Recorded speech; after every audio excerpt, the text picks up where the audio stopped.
You know, I have been watching Europe make what might be the single most self-destructive geopolitical move of the decade, and I keep asking myself, are they actually trying to dismantle their own union from within? Because that is what the numbers, the legal frameworks, and the strategic reality all point toward. This is not hyperbole. This is what happens when political posturing meets hard economic and legal reality, and the collision is going to reshape the entire transatlantic relationship in ways most people are not prepared for. Okay, so here's the thing that really caught my attention recently. Multiple financial outlets, from Reuters to Bloomberg, have been reporting that Europe is now moving beyond just freezing Russian sovereign assets and is actively discussing using those funds as collateral for loans to Ukraine. The proposal involves roughly 90 billion euros in loans, backed by interest generated from approximately $300 billion in frozen Russian central bank reserves. Now, on the surface, you might think, well, Russia invaded, caused massive damage, so why should they not pay?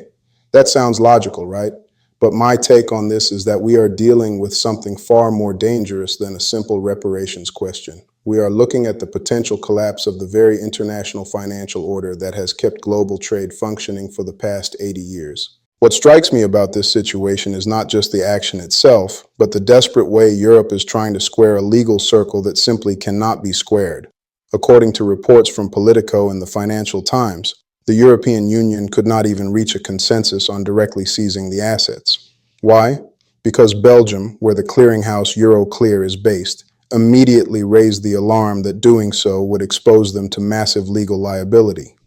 The Belgian lawyers openly stated this is illegal under international law. You cannot just seize sovereign funds of another state without consequences.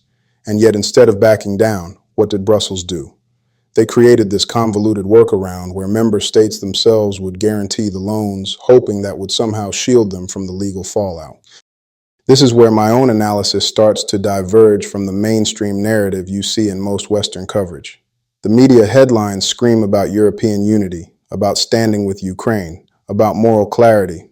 But when you actually dig into the mechanics of what is happening, you see something completely different. You see fragmentation, desperation, and a fundamental misunderstanding of how power actually works in a multipolar world. The EU leadership is speaking in this hyper-moralistic language, talking about what is right and just, while simultaneously bulldozing the institutional safeguards that made Europe a credible economic bloc in the first place. This is not strategic thinking. This is ideological self-harm.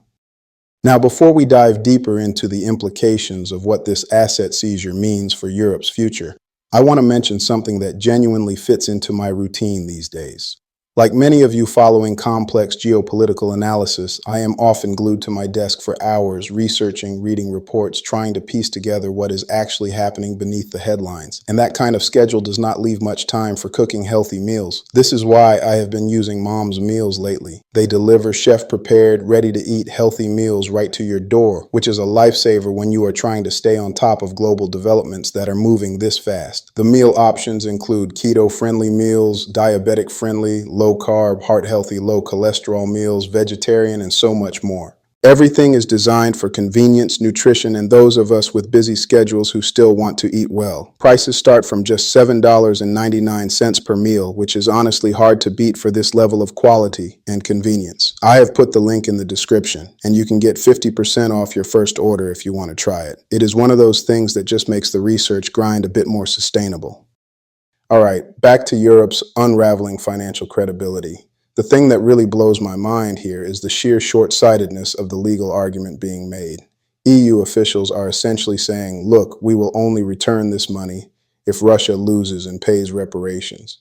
But my strategic interpretation of this is that it fundamentally misunderstands how wars conclude and who gets to dictate terms. You do not get to dictate surrender conditions when you are the party that lost. And here is my personal assessment that you will not hear in most mainstream analysis. Europe collectively has lost this war. I know that sounds blunt, and I know it triggers people who have been fed the steady diet of maps showing minimal territorial changes, but war is not a real estate game. War is about achieving political objectives, and on that scoreboard, the outcome is increasingly clear.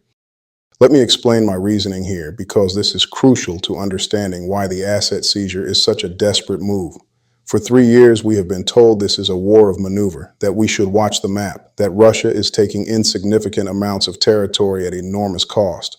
But what if we have been analyzing this completely wrong? What if this was never about territory in the short term, but rather about attrition, about bleeding out the opposing force until it can no longer sustain itself? Because that is what the data on manpower, equipment, and morale actually shows. The Russians learned their lessons from early 2022. They stopped trying to storm heavily fortified positions with inadequate forces. Instead, they built a grinding machine of artillery, drones, and air power that is systematically degrading Ukrainian combat capability month by month. Now, what is interesting is that multiple military analysis outlets, including some Western defense think tanks, have started quietly acknowledging this attrition dynamic. But the political narrative lagged far behind, because admitting the reality of attrition would mean admitting the war was unwinnable on current terms, and that would collapse the entire rationale for continued military support. So we got this theater of normative language instead, this constant drumbeat of moral obligation and justice, which was really just a smokescreen for a strategy that had already failed.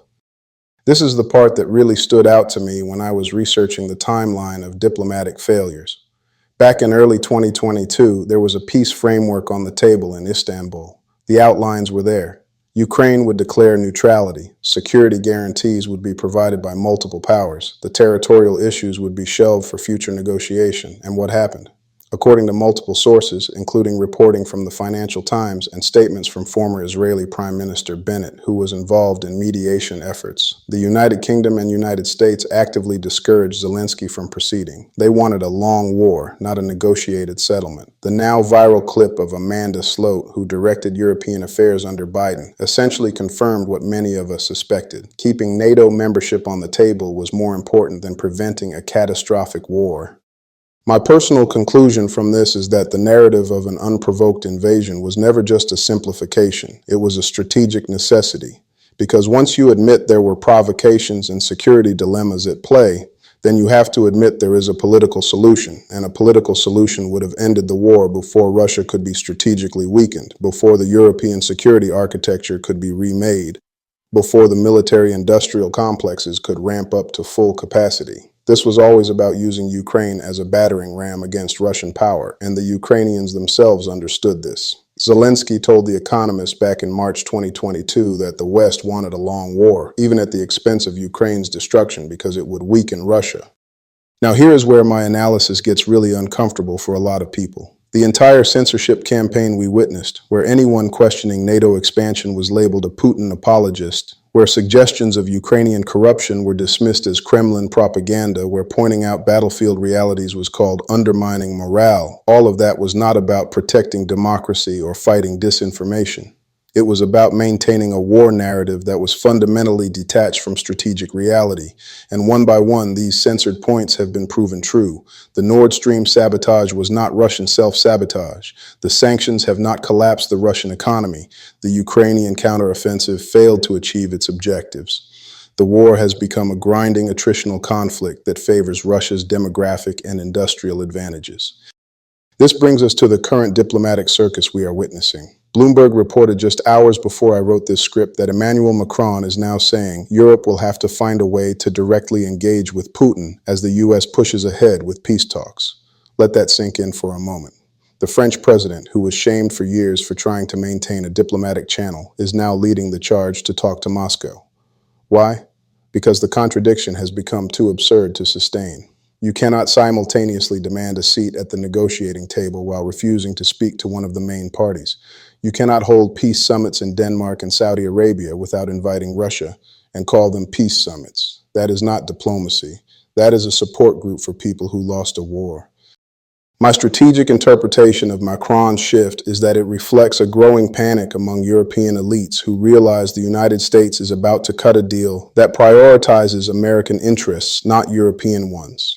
The U.S. national security strategy, which has been evolving since Obama's pivot to Asia, is crystal clear. Europe is no longer the priority. In a multipolar world, America must focus on the Indo-Pacific and its own hemisphere. The unipolar moment is over, and with it, the foundation of transatlantic solidarity based on American hegemony and European junior partnership.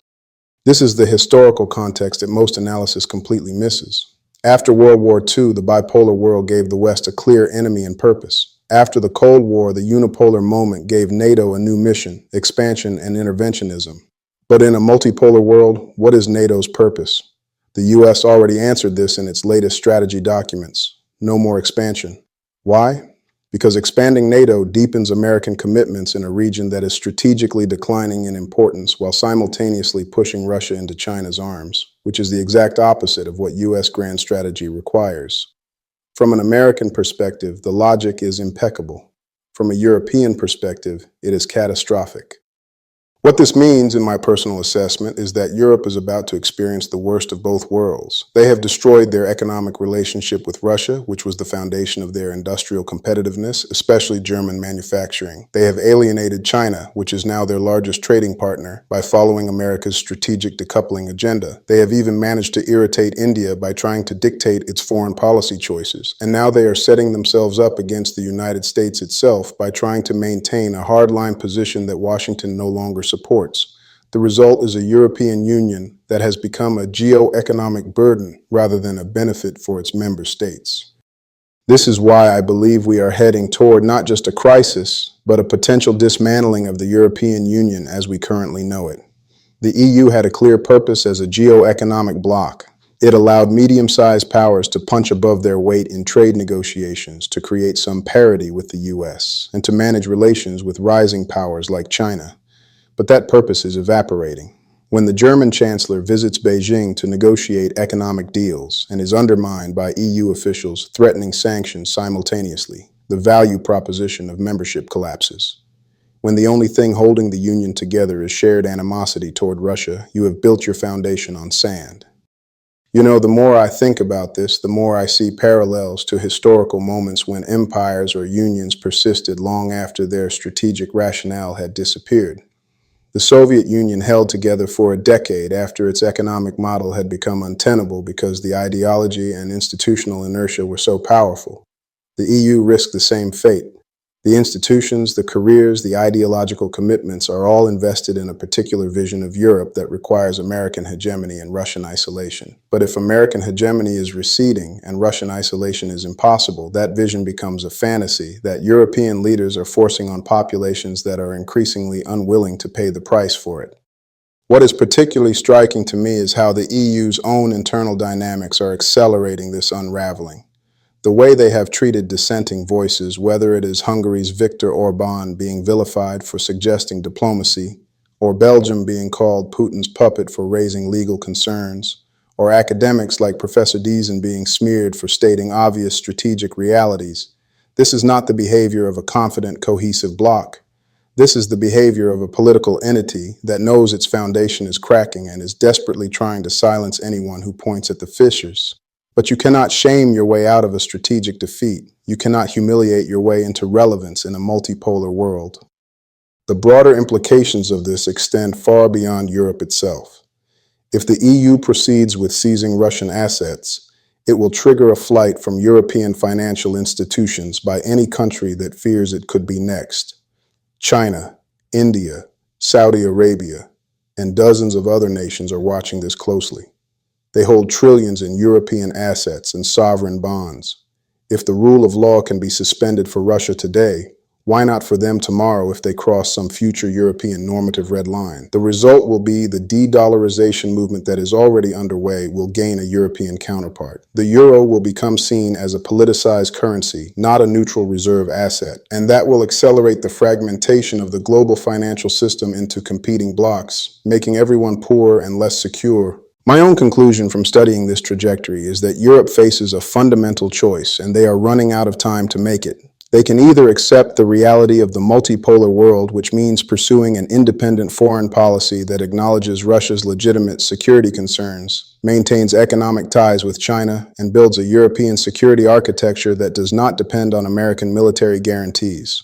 Or they can continue down the path of normative escalation, asset seizures, and diplomatic boycotts, which will end with the US cutting a separate deal, leaving Europe to manage the consequences of a war they lost but cannot admit to losing. My prediction is that we will see a two-track Europe emerge over the next 2 years. One track, led by France and potentially Germany, if they can muster the political will seek a negotiated settlement with Russia and a more independent foreign policy. The other track, consisting of the Baltic states, Poland, and some Eastern European nations, will cling to the hardline position, demanding Russian capitulation that will never come. This will create enormous tension within the EU, potentially leading to a suspension of decision-making processes or even the departure of some member states who conclude that the Union no longer serves their national interests. The United States, for its part, will continue the pivot that Obama announced, that Trump accelerated, and that Biden tried to reverse before being forced to accept reality. The leaked U.S. strategy documents discussing cultivating opposition within the EU and supporting MAGA allies in Austria, Hungary, Italy, and Poland are not aberrations. They reflect a clear-eyed assessment that a smaller, less integrated Europe is actually more manageable for American interests than a failing supranational entity that demands subsidies while undermining U.S.-China policy. So where does this leave us? It leaves us at a historical inflection point where the post-Cold War order is definitively ending. The institutions built for that order, NATO expansion, EU integration under American hegemony, the rules-based international order that was really American rules, all of it is unraveling. And the asset seizure is not the cause of this unraveling. It is a symptom of a political class that cannot adapt to the end of its own world.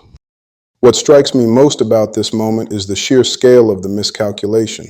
European leaders genuinely seem to believe they could defeat Russia economically through sanctions, militarily through Ukrainian proxy warfare, and diplomatically through isolation. They believe their own normative rhetoric about the inevitable triumph of liberal values.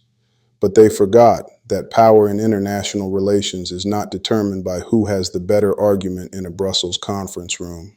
It is determined by who can sustain the costs of conflict, who can mobilize resources, and who can endure when the other side blinks. Russia, for all its weaknesses, can endure far longer than a Europe that has outsourced its energy, its security, and increasingly its sovereignty to decisions made in Washington that Washington no longer stands by. My final assessment is this: the European Union as a geopolitical actor has made itself irrelevant. By cutting off diplomacy, by seizing assets, by demanding terms it cannot enforce, it has demonstrated that it is not a serious strategic player. It is a regional organization that succeeded as an economic bloc but failed catastrophically as a military diplomatic power. The future of Europe will be shaped by the conversations that happen between Washington and Moscow and between individual European capitals and Moscow. Brussels will be in the room, but increasingly as an observer, not a participant. And that is the unspoken reality behind every headline about European unity and resolve. The unity is theater, the resolve is desperation. And the future is being written by powers that are no longer asking for Europe's permission. This is my understanding of the strategic landscape based on the facts as I see them. And my hope is that by laying out this uncomfortable truth, we can have a more honest conversation about what comes next. Because the current narrative is not just misleading, it is leading us toward outcomes that will make Europe less secure, less prosperous, and less relevant. And that benefits no one, not even those who think they are winning the argument today. Don't forget to subscribe, like, share, and hit the notification bell. Thanks for watching. See you in the next one.